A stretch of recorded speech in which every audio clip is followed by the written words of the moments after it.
귀한 새벽을 깨워주시는 여러분이 계셔서 주님의 제단이 바로 서는 줄로 믿습니다. 오늘 기락지역 많이 나오셨습니다. 감사를 드립니다. 애쓰셨습니다. 또 기도, 또 성경공도 아주 잘하셨습니다. 감사를 드립니다. 오늘은 우리 아침을 장은희 장로님께서 토스트로 대접을 해 주십니다. 감사를 드립니다. 우리 옆에 분, 뒤에 분하고 우리 함께 같이 인사하겠습니다. 참 잘 오셨습니다. 우리 같이 인사하겠습니다. 우리 한 번 더 인사하겠습니다. 기도의 용사 되시기 바랍니다. 우리 마지막으로 인사하겠습니다. 하나님이 응답하십니다. 우리 같이 인사하겠습니다. 저희가 첫날에는 대가지불에 관한 말씀을 나누었습니다. 예수님의 십자가의 대가지불을 통해 우리가 구원받았음을 함께 나누면서 우리 일신교회가 이렇게 아름다운 석조 건물에서 예배드릴 수 있는 것은 우리 일신교회의 믿음의 선조들이 그 어려운 가운데도 이렇게 성전을 손수 짓는 대가지불이 있었기에 우리가 지금 이렇게 편하게 이렇게 참 기념비적인 곳에서 예배 드릴 수 있음을 함께 나누었습니다. 그래서 우리가 우리 교회를 위해, 또 이 나라와 민족을 위해, 또 다음 세대를 위해 우리가 치료해야 될 대가지불은 무엇인지 함께 나누는 시간이었는데요. 여러분이 그런 말씀을 함께 나누면서 내가 치료해야 될 대가지불은 무엇인가 한번 생각해 보셨습니까? 우리 두 번째 날에는 청지기로서의 사명을 함께 나누었습니다. 다 똑같은 한 문화라는 사명을 하나님이 주셨는데 어떤 사람은 10문화를 남기고 또 어떤 사람은 5문화를 남겼죠. 그러나 어떤 사람은 그 문화를 그냥 수건에 감싸두었습니다. 결국 하나님이 그에게 사명을 주셨는데 사명을 감당하기 위해 아무 일도 하지 않을 때 그 있는 사명마저 이제 빼앗기는 그러한 참 비극적인 청지기가 되고 말았음을 함께 나누었습니다. 우리는 하나님이 주신 사명을 잘 감당함을 통해서 또 다른 사명을 낳고 또 다른 사명을 낳는 10문화를 남긴 청직인지 아니면 주님 주신 사명마저도 우리가 아무 감당을 하지 않음을 통해 아예 사명마저 사라지는 그러한 있는 것마저 빼앗기는 그러한 청지기는 아닌지 우리 한번 돌아보면서 하나님 주님 주신 사명, 그것이 영혼구원의 사명일지인데 그 사명 감당하다가 또 다른 문화, 또 다른 사명을 낳고 또 다른 사명을 발견하는 저와 여러분이 될 수 있도록 기도하는 우리 일신교회 성도님들 되시길 주님의 이름으로 축복합니다. 오늘 말씀은 용기에 관한 말씀입니다. 오늘 여기 28절에 한번 살펴보시면은 우리가 주목해 볼 한 단어가 하나 나와요.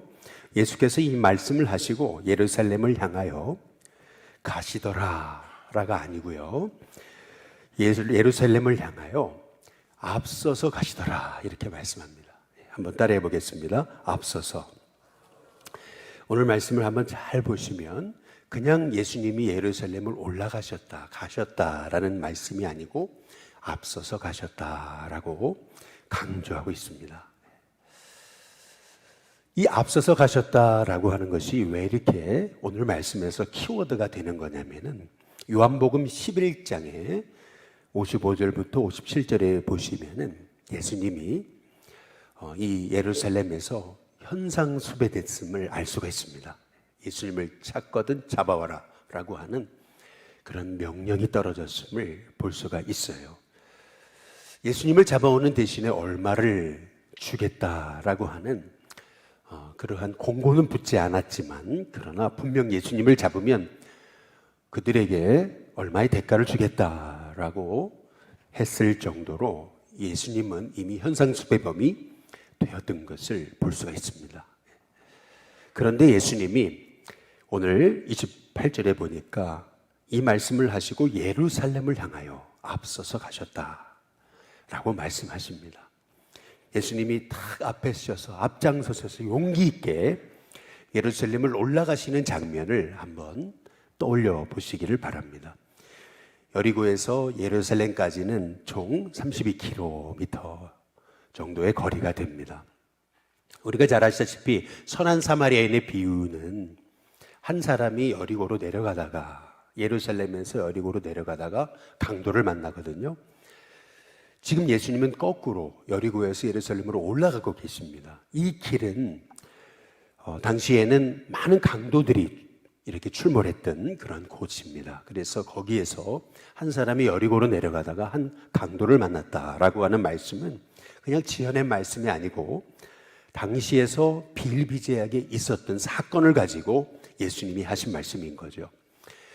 다시 말하면은 예수님은 지금 예루살렘을 향해서 여리고에서 32km를 올라가는 이 위험한 이 길을 예수님이 앞장서서 가십니다. 더구나 예수님은 예수님을 잡아오라 라고 하는 대제사장의 명령이 떨어진 것을 아시고도 예수님은 드디어 당당히 예루살렘으로 앞장서서 가셨던 것을 볼 수가 있습니다. 여기에서 우리가 볼 수 있는 것은 예수님의 용기 있는 삶이셨던 것을 볼 수가 있는 거죠. 그래서 오늘 우리가 함께 나누고자 하는 말씀은 주님을 따르는 자는 이렇게 용기 있는 하나님의 종이 되어야 됨을 우리가 오늘 말씀을 통해서 살펴볼 수 있는 건데요. 여기 예수님께서 예루살렘을 향하여 앞서서 가셨다라고 하는 이 말씀을 통해서 리더십은 무엇인지, 지도자란 어떤 사람인지, 그리고 우리가 교구장, 지역장, 속장, 인도자는 어떤 사람인지, 교회의 영적 지도자는 어떤 사람인지, 목회자, 또 장로, 또 권사, 집사, 이러한 주님이 부르신 주님의 임원들은 어떤 사람인지 오늘 말씀을 통해서 우리가 살펴볼 수 있습니다. 그것은 성도를 앞장서서 가는 것입니다. 믿음의 본이 돼서 기도의 본이 되고 섬김의 본이 되고, 그래서 앞서서 가는 거죠. 늘 지도자는, 하나님의 영적 지도자는 앞서서 가야 되는 것입니다. 저는 우리 일신교회의 우리 속회 지도자, 또 우리 장로님, 권사님, 집사님이 기도에 앞장서고, 또 섬김에 앞장서고, 또 전도에 앞장서고, 또 믿음의 앞장서는 우리 일신교회 성도님들 되시길 주님의 이름으로 축복합니다. 여기 앞서서 한번 따라해 보겠습니다. 앞서서 가셨다. 여러분, 이것이 바로 우리가 주님이 부르신 직분자들이 해야 될 일이 아닌가라고 하는 것이죠. 그렇다면은 어떻게 우리 예수님이 이렇게 용기 있는 그런 십자가의 길을 가질 수 있었을까? 그 주님의 용기는 어디서 나오는 것일까? 우리가 오늘 말씀을 통해서 깨닫게 되는데요. 먼저는 하나님의 예비하심을 믿을 때 우리는 용기 있는 믿음의 선택을 하게 됩니다. 오늘 말씀에 보면 예수님이 벳바게와 베다니에 가까이 가셨을 때에 제자들에게 말씀하시죠. 둘을 보내시면서 마을로 들어가면은 아무도 타보지 않은 나귀 새끼를 보게 될 텐데 가서 끌고 와라. 만일 왜 그걸 풀고 가느냐라고 묻는다면 다만 주께서 쓰시겠다라고만 말하라. 그러면 그들이 허락할 것이다. 예수님 말씀하시죠. 그래서 두 제자를 보내셔서 두 제자가 갑니다. 근데 정말 가보니까 아무도 타보지 않은 나귀 새끼가 거기 매여 있잖아요. 풀고 오니까 그 임자들이 얘기합니다. 왜 가져가냐고? 그때 주님이 쓰시겠다라고 말합니다. 그랬더니 순순히 가져갈 수 있게 그렇게 내어주는 것을 볼 수가 있습니다. 여기 32절에 보면은 아주 중요한 단어 하나가 나오죠. 보내심을 받은 자들이라고 나옵니다. 한번 따라해 보겠습니다. 보냄받은 자. 저와 여러분은 이렇게 보냄을 받은 자입니다. 여기 보니까 보내심을 받은 자들이 가서 그 말씀하신 대로라고 그렇게 말합니다. 말씀하신 대로. 보냄받은 자는 우리의 생각대로 사는 것이 아니고 말씀하신 대로 사는 거죠. 우리가 해야 될 일은 내 뜻, 내 생각을 앞세우는 것이 아니라 주님이 말씀하신 대로 하는 겁니다. 주님이 말씀하시는 대로 용기를 가지고 주님이 가서 나귀 새끼가 매여 있는 것을 볼 텐데 풀어서 끌고 오라고 말씀하시니까 누가 왜 가져가냐 그러면 주님이 쓰시겠다라고만 말하라고 하셨으니까 그대로 말씀대로 가서 행할 뿐이었습니다. 그랬더니 정말 가보니까 다 예비되어 있잖아요. 다 준비되어 있습니다. 나귀 새끼가 있잖아요. 그것도 아무도 타보지 않은 나귀 새끼가 있잖아요. 끌고 가니까, 왜 그걸 끌고 가냐? 주님이 쓰시겠다. 그러니까 순순히 그거를 내어주는 것을 볼 수가 있잖아요. 여기서 우리가 알 수 있는 것은 우리가 보냄받은 자라면, 우리가 주님의 제자라면 우리가 믿어야 되는 것, 그것은 주님의 완벽하신 예비하심입니다. 주님은 다 보냄받은 자의 앞길을 예비하십니다. 그래서 우리에게 하나님은 예비하신다. 그 믿음이 있다면 우리는 담대해질 수 있습니다. 염려를 버릴 수 있습니다. 두려움을 이길 수 있습니다. 그래서 오늘 예수님이 앞장서서 가셨다라고 하시면서 제자들을 보내시면서 보냄받은 자들이 그 말씀대로 할 때 다 예비되어 있는 그 주님의 뜻대로 행했음을 오늘 성경이 말하고 있잖아요. 마찬가지로 저와 여러분이 가는 그 앞길에는 하나님의 언제나 예비하심이 있음을 믿고 우리가 담대하게 용기 있게 하나님의 인도하심 따라서 승리하는 저와 여러분이 되시길 주님의 이름으로 축복합니다. 옆에 뒤에 분하고 한번 인사해 보겠습니다. 주님이 예비하십니다. 우리 한번 인사해 보겠습니다. 주님이 다 예비하십니다. 우리 창세기 22장에 보면은 하나님이 아브라함에게 이삭을 번제로 바치라 그러시잖아요. 그런데 창세기 22장이 어떻게 끝나냐면은 리브가가 태어나요. 그렇게 성경이 끝나요. 하나님은 아브라함에게 이삭을 바치라고 하셨지만은 그러나 창세기 22장 그 이삭을 번제로 드리는 창세기 22장의 끝은 어떻게 끝나냐면 이삭의 아내들 리브가가 태어나는 장면으로 성경이 마무리가 되죠. 하나님은 아브라함에게 이삭을 바치라고 하셨지만 그러나 하나님의 본심은 그 아들 이삭을 위해서 리브가를 예비하신 겁니다. 마찬가지죠. 우리의 삶에도 하나님 왜 이런 말씀으로 나에게 명령하시는가? 하나님의 뜻을 다 알 수 없을 때가 많죠. 그러나 그때마다 하나님은 내가 알지 못하는 하나님의 예비하심으로 내 앞길을 아주 완벽하게 준비하신다. 그 믿음을 갖고 우리가 나아갈 때 결국 순종하니까 아브라함이 이삭을 바치는 그 순종을 통해서 네가 진짜 나를 경외하는 줄 알겠다 말씀하시고 결국 리브가를 태어나게 하시잖아요.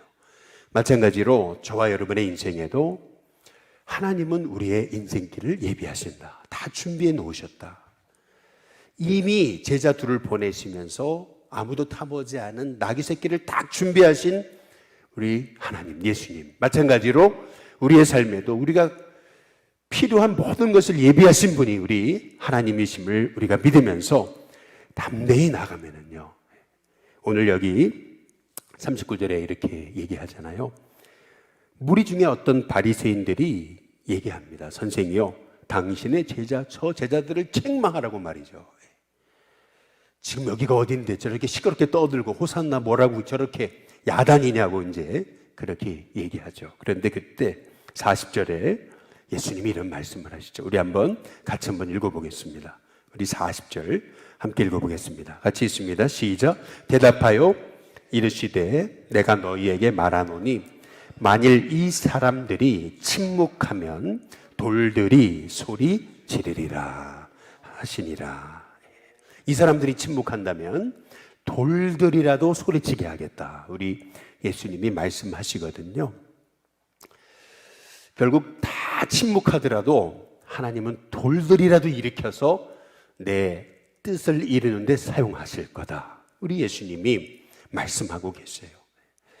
결국 모든 사람이 침묵하더라도 하나님은 하나님의 사람을 들어 하나님의 일을 이루실 거다라고 하는 그런 예수님의 믿음을 볼 수가 있는 거잖아요.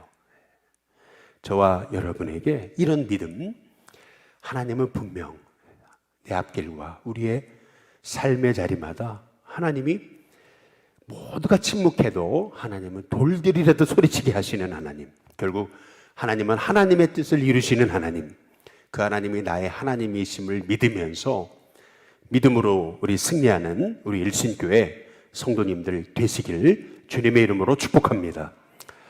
여러분, 3월 달은 우리가 태신자를 작정하는 달이었죠. 우리 일신교회 성도님들 아직 태신자 작정하지 못한 분들 작정하시길 바랍니다. 이렇게 주보를 보니까 너무들 작정을 안 하셔가지고 실은 제 마음이 많이 힘들더라고요. 그런데 너무 감사한 게 있어요. 그게 뭐냐면은 이번에 보니까 교회학교 아이들이 얼마나 많은 아이들을 작정했는지 모르더라고요. 우리 어른 성도님들이 작정한 것보다 아이들이 더 많이 작정을 했어요. 야, 그걸 보면서 그래, 하나님 이렇게라도 위로하시는구나. 이렇게라도 돌들이라도 소리치게 하시는구나. 그러한 마음을 갖게 됐어요. 그래, 어른들이 작정하지 않아도 아이들이 작정해 주는구나. 아이들이 이렇게 하는구나 라고 하는 걸 생각해 보면서 오늘 말씀에 저들이 침묵해도 하나님은 돌들이 소리 지르게 한다. 근데 이 말씀이 어떤 말씀인지 생각해 보게 됐어요.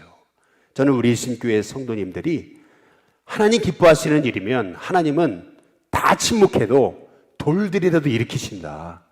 하나님은 하나님의 일을 하나님 방법대로 이루신다. 여러분 그 믿음을 갖고 우리 일신교회 성도님들 주님의 일을 담대하게 앞장서서 나아가시기를 주님의 이름으로 축복합니다. 두 번째로 오늘 여기 보니까 그리스도인의 용기는 어디서 나오는가? 여기 41절에 보니까 가까이 오사 성을 보시고 우셨다. 이렇게 말씀하십니다. 성을 보고 우셨다. 왜 우셨겠습니까? 예수님이 감상적으로 이렇게 십자가를 바라보시면서 마음이 울적해지셨습니까? 이제 그게 아니죠. 42절부터 보니까 이 예루살렘은 곧 멸망당할 곳이에요. 돌 위에 돌 하나 남지 않고 다 무너질 겁니다. 43절 말씀처럼 날이 이를 거래요. 원수들이 토둔을 쌓고 이 예루살렘을 둘러 사면으로 진을 치고 그리고 그 가운데 사는 그 모든 백성들, 자식들 땅에 다 메어 칠 거다. 결국 보살핌을 받지 못하는 그러한 일이 일어날 거다. 이제 우리 예수님이 그 예루살렘의 앞날을 보시며 우신 거거든요. 우리도 마찬가지로 이 땅의 미래를 바라보면 예수님처럼 애통하지 않을 수가 없는 거잖아요. 이 다음 세대 또 이 나라의 미래, 이 사회의 미래를 바라보면 우리가 애통하지 않을 수가 없는 거잖아요.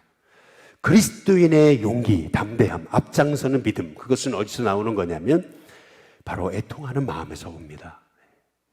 저와 여러분의 마음에 이 땅을 향한 애통함이 있게 될 수 있게 되기를 주님의 이름으로 축복합니다. 애통하는 마음에서 변화가 일어나죠. 애통하는 마음에서 주님의 십자가를 지는 결단이 일어나게 되는 겁니다. 애통하는 마음에서 십자가가 두려워지지 않는 거죠.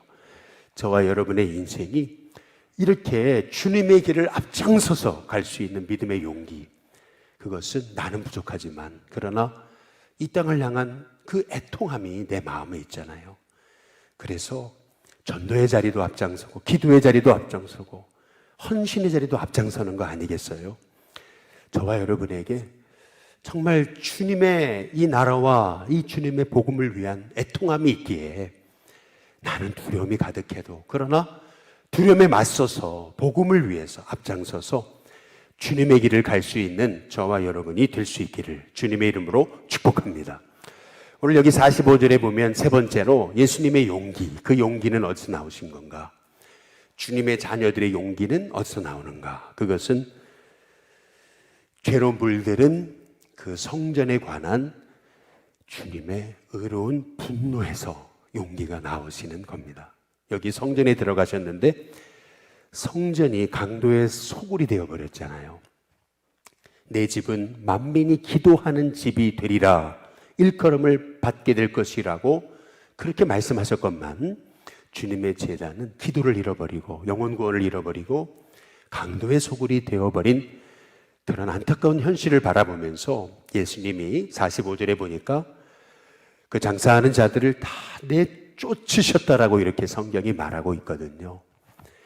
예수님이 엄청나게 분노하셨던 것을 여기 성경을 통해 볼 수가 있습니다. 여러분, 분노가 다 나쁜 것은 아닙니다. 어떠한 의롭지 못한 것을 보면서 그래 다 괜찮은 거야 이렇게 분노하지 못한다면은 그것은 우리가 어찌 보면 잘못된 거죠. 당장 어떤 내게 위험이 막 닥쳐오는데 그런데 그 위기의식, 위험의식이 없다면은 그러면 내 인생이 뭔가 이상한 거죠. 그냥 무덤덤하다고 한다면 그건 병든 거죠. 마찬가지예요. 우리가 이 땅의 부조리, 또 이 땅에 이렇게 영적으로 죽어가는 이 모습을 보면서 거룩한 분노를 갖는다는 거, 이것은 하나님이 세우신 종이 가져야 될 그런 마음이라는 겁니다. 우리 예수님도 성전이 강도의 소굴로 바뀌어져 버린 것을 보면서 거룩한 분노를 표출하셨거든요. 거기에서 예수님은 아주 담대한 모습을 보이셨던 겁니다. 그 성전이 하나님 말씀을 잃어버리고 강도의 소굴이 되어버렸을 때 47절에 예수님은 날마다 그랬습니다.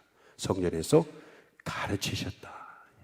그런데 그 삶의 자리는 47절 끝에 부분에 보니까 대제사장들, 서기관, 백성의 지도자들이 그를 죽이려고 꾀하는 상황이었다라고 이렇게 말하고 있죠.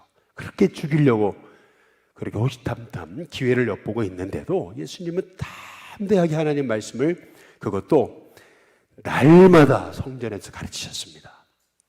예수님이 얼마나 당당하고 그리고 멋지고 담대한 모습을 보이셨는지를 성경이 오늘 말씀해 주기 위해서 여기 28절에 예루살렘을 향해서 앞서서 가셨다. 이 앞장서 가셨다라고 말씀하고 계시는 거거든요.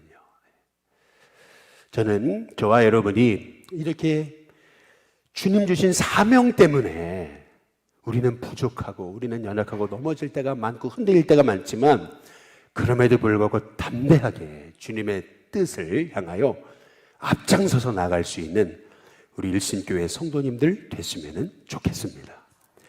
이번에 우리 청년부에서 북클럽을 하더라고요. 그런데 그 북클럽의 그 책 제목이 예수님이라면 어떻게 하실까라는 거더라고요.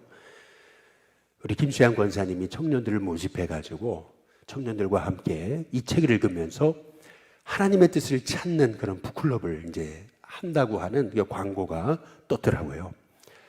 이 예수님이라면 어떻게 하실까라고 하는 이 책은 레이몬드 제일교회를 담임하는 헨리 맥스웰이라고 하는 한 목사님이 성경을 읽다가, 성경이란 단순히 지식적인 동의가 아니고 지식적인 동의를 뛰어넘어 용기 있는 행동, 결단을 필요로 하는 그런 진정한 제자도를 원하는 것이 바로 주님의 말씀이라는 것을 깨닫고 성도들과 함께 1년간 우리가 정말 예수님이라면 어떻게 하실까라고 하는 것을 내 삶의 자리에서, 직장에서, 일터에서, 가정에서 우리가 한번 예수님이라면 어떻게 하실까 늘 내 삶의 자리에서 우리가 물으면서 용기 있는 믿음의 결단, 행동을 해보자고 라고 하는 그러한 그 성도들을 향한 권면에서부터 사회가 바뀌고, 그 한마디, 그 한 질문, 예수님은 어떻게 하실까? 바로 이 상황에서 예수님이라면 어떻게 하셨을까? 이 용기 있는 행동, 결단을 통해 사회가 뒤바뀌는 그런 역사를 보여주는 책이 예수님이라면 어떻게 하실까라고 하는 그 찰스 셸던의 그 유명한 베스트셀러인 거거든요. 마찬가지로 우리도 우리의 삶의 자리에서 예수님이라면 어떻게 하셨을까? 바로 이 두려운 이 삶의 자리에서 예수님은 어떻게 하셨을까? 예수님은 이미 모든 것이 다 예비되어 계심을 아시고 제자들에게 가서 나귀가 있을 텐데 풀어 끌고 오라고 말씀하시잖아요. 이게 바로 보냄받은 자들이라고. 보냄받은 자들이라면 하나님 다 예비하신다. 그 믿음을 가지고요, 용기 있게 담대하게, 정말 이 상황이라면 주님이라면 어떻게 했을까? 그것을 물으면서 담대하게 주님의 뜻을 실천하는 사람이라고 하는 사실을 오늘 한날 깨달으면서, 오늘 하루 우리가 이 질문 갖고 우리가 하루를 살았으면 좋겠어요. 예수님이라면 어떻게 하실까? 예수님이라면 어떻게 하셨을까? 두려워도 용기 있는 믿음의 결단, 주님처럼 앞장서서 하나님의 뜻을 행함을 통해서 주님이 이 십자가를 지기 위해 예루살렘으로 올라가실 때 보여주셨던 이 예수님의 본, 앞장서서 앞서서 가셨다. 여러분, 이것이 저와 여러분의 오늘 한 날의 삶이 될 수 있게 되기를 주님의 이름으로 축복합니다. 오늘 이 시간 우리 함께 찬양, 아무것도 두려워하지 말라. 우리가 함께 이 말씀 가지고 우리가 찬양 부르고, 우리가 이 특세를 하면서 우리가 대가지불에 관한 말씀, 청지기적인 사명에 관한 말씀, 그리고 용기 있는 믿음의 삶이란 어떤 것인가, 정말 주님이라면 어떻게 하실까, 우리가 그것을 함께 물으면서 우리가 이 사순절 벌써 셋째 날을 이제 시작하고 있는데요, 우리가 이 찬양 부르면서 하나님 주님의 뜻이 무엇입니까? 우리가 물으면서 기도하는 시간을 갖도록 하겠습니다.